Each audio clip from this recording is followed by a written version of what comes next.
美国《时代》杂志9月22日公布编辑评选2020年全球100大最具影响力人物，包括美国维吾尔人权律师图凯尔。世界维吾尔代表大会主席多鲁坤埃沙为其撰写简介，指中共把数以百万计维吾尔人关在集中营残酷对待。图凯尔作为在美国接受教育的律师，代表150名维吾尔政治难民在美国赢得了庇护，使维族人的困境获得世界关注。文章指，图凯尔是首位在美国国际宗教自由委员会任职的维吾尔族美国人，协助美国和全球制定应对维吾尔人权危机的政策。他在世界舞台上为人类的共同尊严而奋斗，让维吾尔人保持希望。他在推特上回应指，自己因为阻止种族灭绝而登榜是个悲剧，他宁可不用登上世界舞台，只是简简单单地享受美国梦。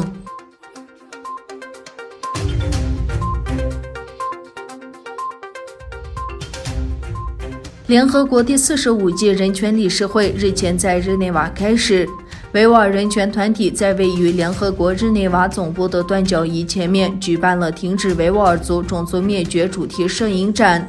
世界维吾尔代表大会组织了为期3天的摄影展，以突出东突厥散迅速恶化的局势，展示维吾尔族受害者的照片，以向国际社会介绍这场危机。世界维吾尔代表大会主席多鲁坤埃沙表示，今天我们正在举办一次摄影展，以制止强迫劳动和维吾尔族种族灭绝。在这里，第45届人权理事会会议继续进行，我们借此机会提高对维吾尔族种族灭绝的认识，并引起国际关注。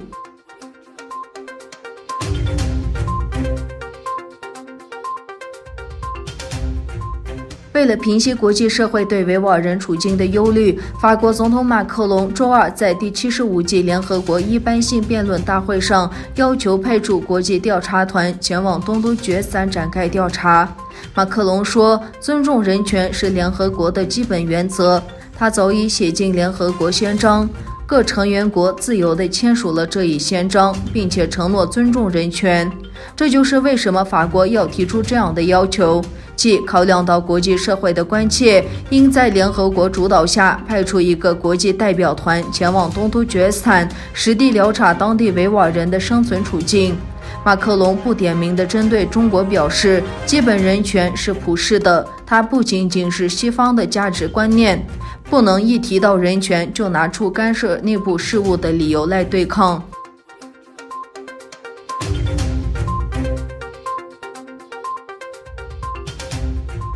由来自世界各地的伊斯兰学者组成的非政府组织世界伊玛目理事会日前在官方网站上宣布，维吾尔族学者托尔贡江阿拉乌丁和阿里姆江波哥达博士已加入顾问委员会。托尔贡江阿拉乌丁毕业于埃及埃兹哈尔大学，目前是维吾尔代表大会宗教事务委员会主任和东突厥散宗教学者联盟副主席。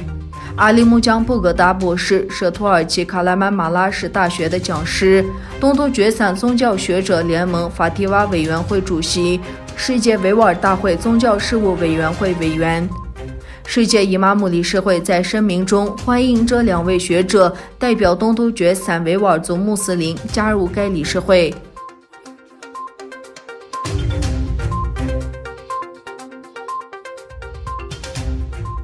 欧洲塔斯马尼亚西海岸过去3天共发现约470头领航鲸搁浅，其中380头已经死亡。澳大利亚塔斯马尼亚西海岸过去3天发现约470头领航鲸搁浅，是该州历史上有记录以来的最大规模鲸搁浅事件。拯救队还在努力拯救数十头有望存活的鲸鱼。